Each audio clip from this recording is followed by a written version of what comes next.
After 12 years of running my father's company, I finally made IT worth $75 million. At a family dinner, my dad looked at me and said, smiling, "Your brother will take over now." My heart sank, but I smiled back. The next morning at work changed everything. After 12 years of running my father's company, I finally made it worth $75 million. At a family dinner, my dad looked at me and said, smiling, "Your brother will take over now." My heart sank, but I smiled back. The next morning at work changed everything. I still remember the way my father smiled that night, his hand resting proudly on my brother's shoulder, as if he had already made up his mind long before speaking the words that would change everything. "Your brother will take over now." I felt my stomach drop, but years of practice kept my face composed. I smiled back as if his words didn't pierce straight through me, as if they weren't unraveling 12 years of my life's work in an instant. The dining room was filled with the clinking of glasses, the quiet of conversations between extended family and close business associates. This wasn't just a family dinner. It was a celebration, a moment meant to honor everything we had built, everything I had built. My father had started Harper & Company when I was just a child, a modest logistics business that barely stayed afloat in its early years. I grew up watching him struggle to keep it alive, working late nights, sacrificing family vacations, always chasing one more contract to make ends meet. When I was 24, fresh out of business school, he finally let me step in, though I had to fight for that opportunity, and I had done more than just step in. I had transformed Harper & Company from a struggling regional logistics firm into a national powerhouse, expanding operations, securing million-dollar contracts, integrating cutting-edge technology. What was once a small, nearly bankrupt company now stood as an industry leader worth $75 million. And yet, in this moment, none of it mattered. My father had already decided. My brother Ethan would be taking over, not me.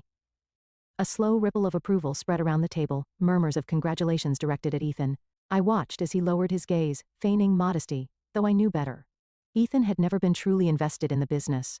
He had spent the last decade hopping from one failed venture to another, never quite finding his footing.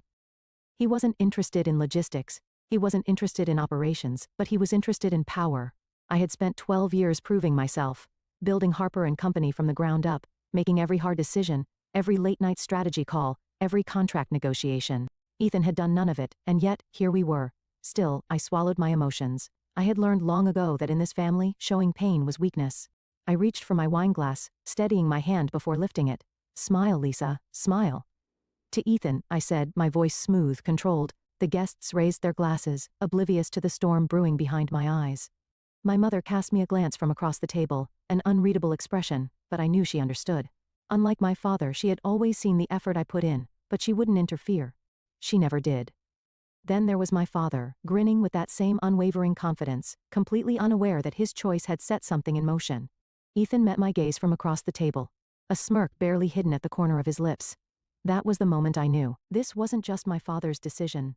Ethan had been waiting for this. He had positioned himself carefully, playing the role of the dutiful son who had finally found his calling. And my father, ever the traditionalist, saw no flaw in his logic. A son should inherit the empire. A daughter, well, a daughter's efforts were always considered temporary. A footnote in history, no matter how hard she fought to prove otherwise. But what they didn't realize, what neither of them had accounted for, was that I had spent 12 years not just building a company, but fortifying my position within it. And tomorrow morning, they would learn exactly what that meant. That night, I barely slept. My mind replayed every sacrifice I had made for Harper & Company. The late nights, the missed birthdays, the relationships that crumbled under the weight of my ambition. I had given everything for this company. And now, they expected me to simply step aside? They had underestimated me. By 3 a.m., I was in my home office, my fingers moving quickly across my keyboard. Every contract, every share, every executive agreement. I knew the inner workings of this company better than anyone.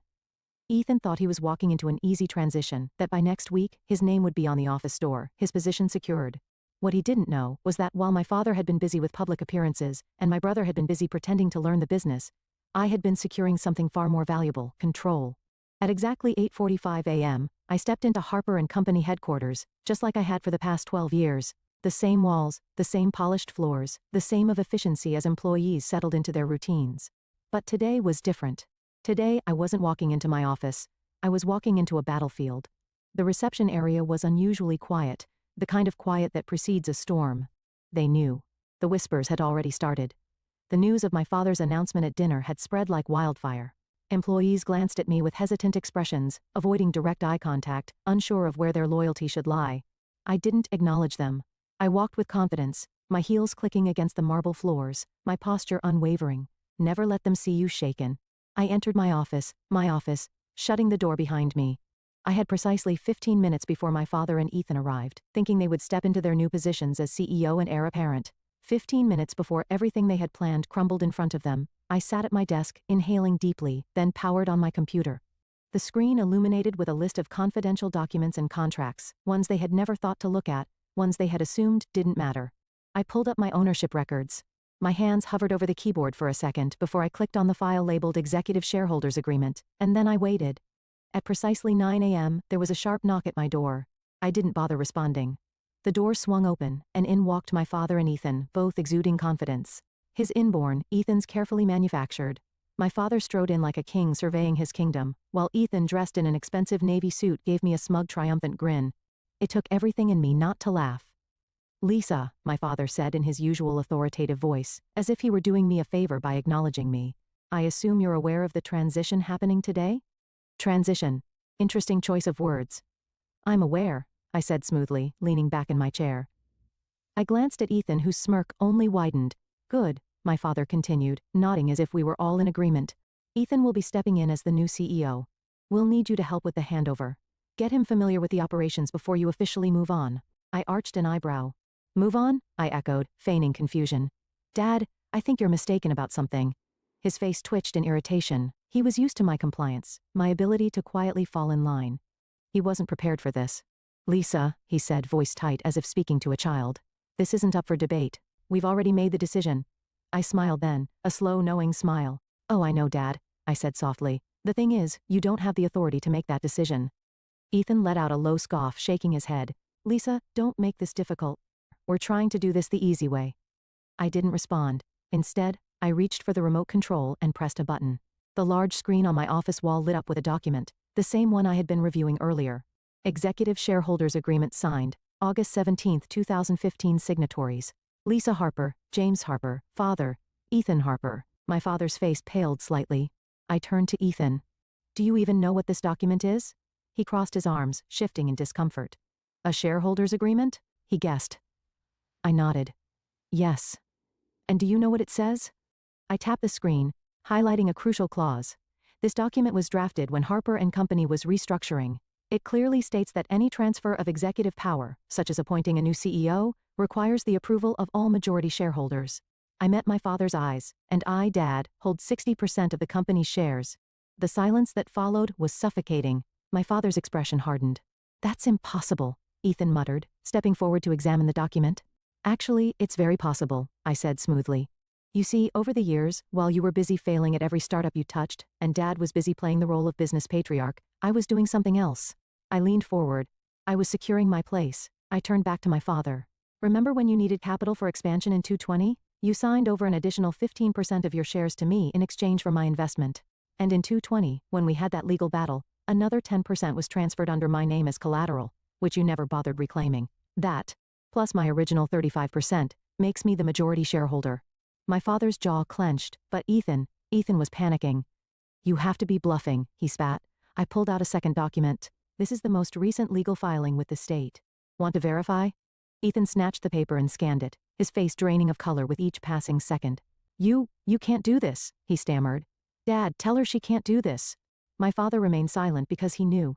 I had legally outmaneuvered him, and there was nothing he could do about it. I exhaled slowly, standing up. "I'm not firing you, Ethan," I said. "I wouldn't want to force you into the real job market, but you will report to me, and you will work under my leadership. Otherwise," I gestured toward the door, "you're free to leave." Ethan turned to my father, eyes pleading. But for the first time in his life, my father had no answer, no way to fix this, because this wasn't his company anymore. It was mine. The silence in my office was suffocating. Ethan still clutched the legal document in his hand, his fingers white from gripping it too tightly. My father stood rigid beside him, his expression unreadable, but I knew better. He was calculating, trying to find a way out of this. There wasn't one. I had spent years preparing for this moment, not because I had expected betrayal, but because experience had taught me never to assume loyalty where power was involved. For the first time in my life, my father looked at me as if he didn't recognize me. Perhaps he never had. "So, that's it?" Ethan finally spoke, his voice laced with bitterness. "You're just taking everything?" I let out a soft, humorless laugh. Taking everything? I repeated, stepping closer to him. Ethan, I built this company from nothing. Every contract, every expansion, every innovation, I made it happen. While you were busy failing upwards, I was keeping this company alive. So, no, I'm not taking anything. I leaned in slightly. I'm just keeping what's already mine. Ethan's face twisted in anger, but he had no rebuttal. He knew I was right, and worse, so did my father. He had spent years believing that bloodline mattered more than ability, that his son would inherit what was rightfully mine. He had underestimated me, and now he was paying for that mistake. My father finally broke the silence. You're making a mistake, Lisa. His voice was calm, measured, but I could hear the strain underneath. A family should stick together. Do you really want to burn this bridge? I met his gaze head on. Dad, I said slowly, you burned this bridge the moment you made your decision without me. His lips pressed into a thin line. Business is bigger than just one person. We can find a solution that works for everyone. I tilted my head slightly, feigning consideration. Oh, I agree. That's why I'm offering you both a choice. I turned to Ethan first. You can stay in the company, I said, keeping my voice smooth, professional, but you won't be CEO. You'll take on an advisory role with limited authority. Your salary will be generous, but you will answer to me. Ethan stiffened, but I didn't stop. Or, I continued, you can walk away. I'll buy out your shares at market value. You can take the money and find a new project to sink your teeth into. My father scoffed. You're acting like you hold all the cards. I smiled. I do. A thick silence followed my words. I let them sit in it. Let them feel what it was like to be powerless. Finally, my father exhaled, shaking his head as if in disbelief. I never thought you'd do this, he muttered. Not to your own family. I felt a sharp pang at his words. Not to your own family. I wanted to tell him that he was the one who had done this, that he had made the choice to push me aside, to act as if I was temporary, but I didn't. Because in the end, it didn't matter. What mattered was that I wasn't going to let them take what I had built. Not now, not ever. Ethan stormed out first. Good riddance. I knew my brother well enough to predict his next move. He would go to our relatives, our family friends, painting himself as the victim of corporate betrayal. I didn't care. I wasn't here to win their approval. I was here to win my future. My father lingered for a moment longer, as if waiting for me to change my mind.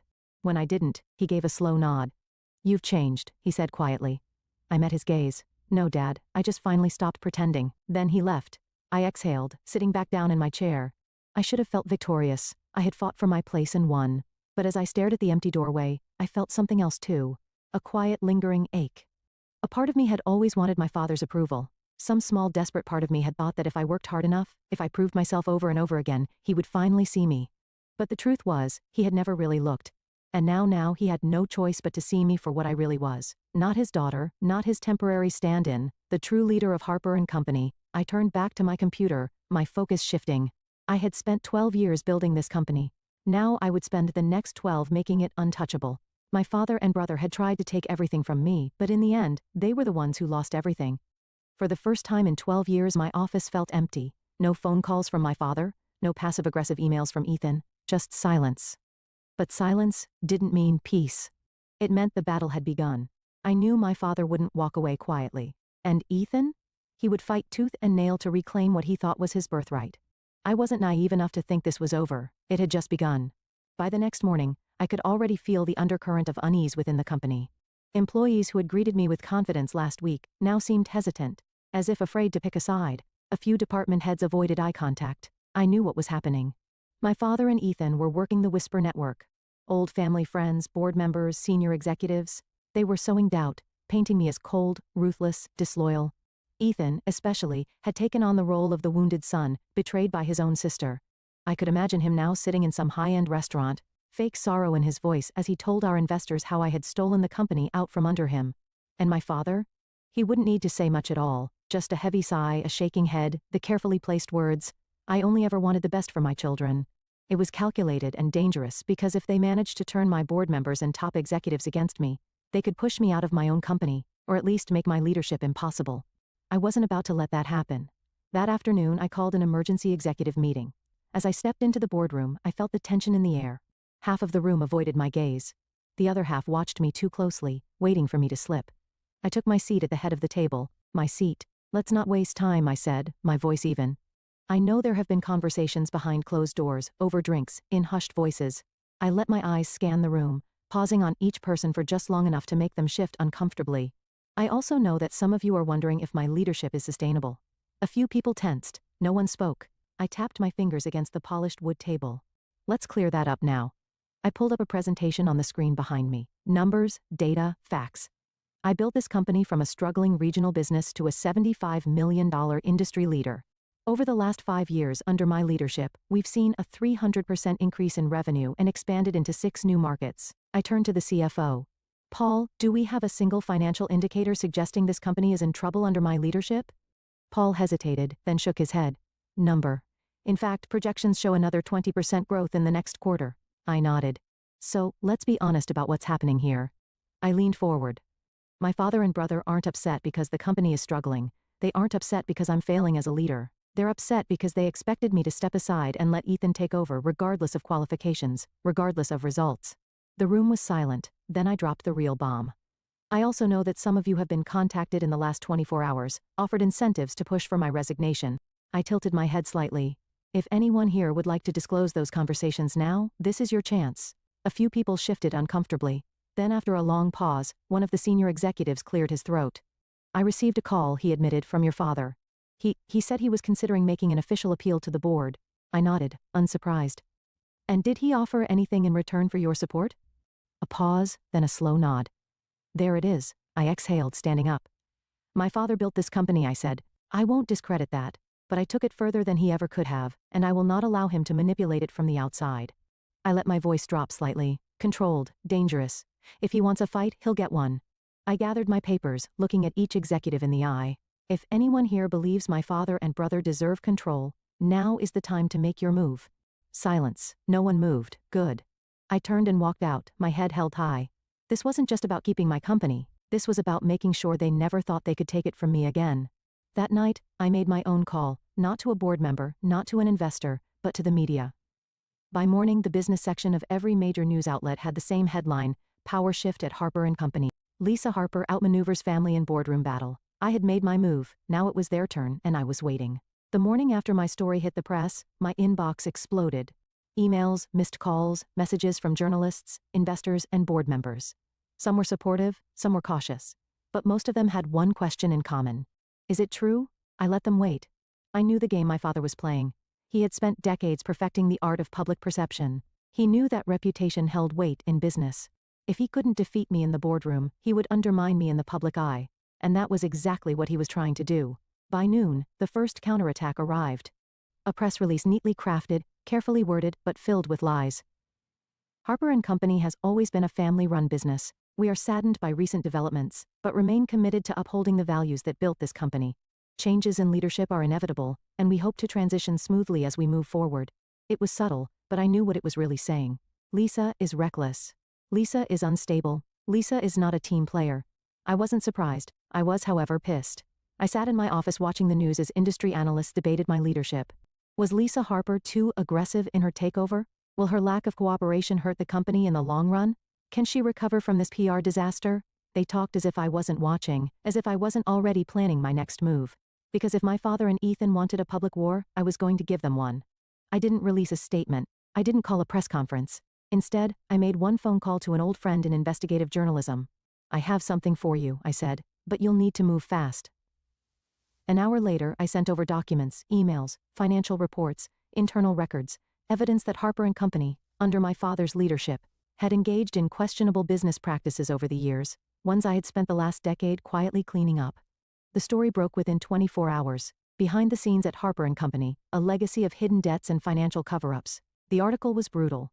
It praised my leadership for fixing the company's financial health. It criticized my father's mismanagement from the past.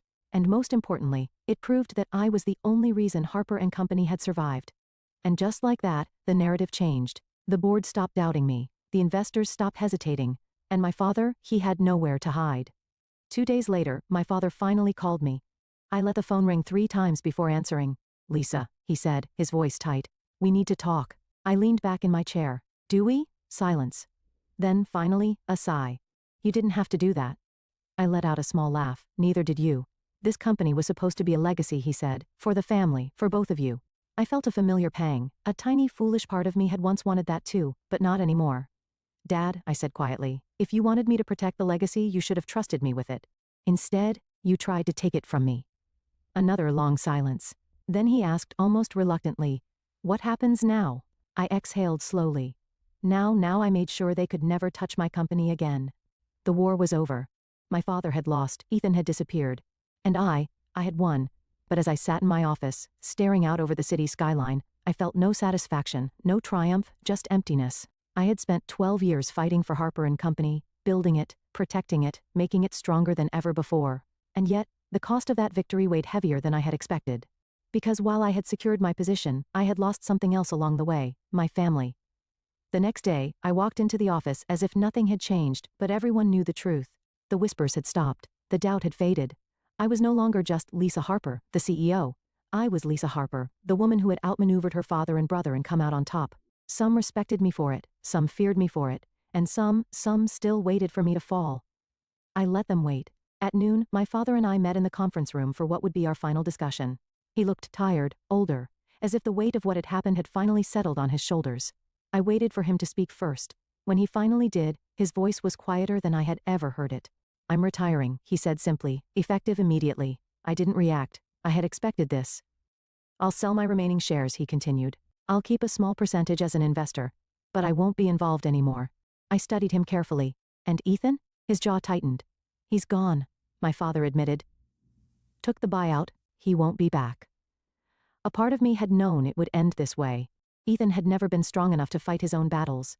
Once it was clear he had lost, he had done what he always did, run. Still, hearing it out loud made something inside me ache. Not regret, not guilt, just the finality of it all. I nodded. Understood. My father exhaled, rubbing his temple as if he had a headache. Then, after a long pause, he said something I never expected. "I underestimated you." It wasn't an apology, but it was the closest thing I would ever get. And strangely, I found that I didn't need it anymore. A month later, Harper & Company looked nothing like it had before. The old board members who had aligned themselves with my father and Ethan, gone. The executives who had questioned my leadership, replaced. The company had always been strong under my guidance, but now it was truly mine. And with that control came a new vision. I introduced initiatives my father had always rejected, modernized systems he had called unnecessary, expanded into industries he had been too cautious to explore. Within 6 months, profits soared. Within a year, we had crossed the $100 million mark. And for the first time in my life, I wasn't just fighting to prove myself. I was fighting to build something that no one could ever take from me again. A year after everything had happened, I met my father for dinner. It was the first time we had spoken since his retirement. He looked different. Quieter. He wasn't angry anymore. Just accepting. "I read about the latest deal you closed," he said over his drink. "It was a smart move." I smirked slightly. "I know." A ghost of a smile touched his lips. There was no tension between us anymore, no war left to fight, only the simple, undeniable truth. He had tried to push me aside, and I had proved him wrong. He lifted his glass. "To Harper & Company," he said. This time, when I clinked my glass against his, I didn't feel anger or resentment, only peace because I had already won, and I no longer needed his approval to know it. As I sit in my office today, overlooking the city that I built my empire in, I think about the lessons this journey has taught me. That family can be your biggest enemy. That loyalty is a currency, not a guarantee. That power is never given, it's taken. But most importantly, that sometimes the best way to prove your worth is to stop seeking validation and build something so strong that they can never ignore you again. I have no regrets. Harper & Company is mine now, and I intend to make sure no one ever forgets it.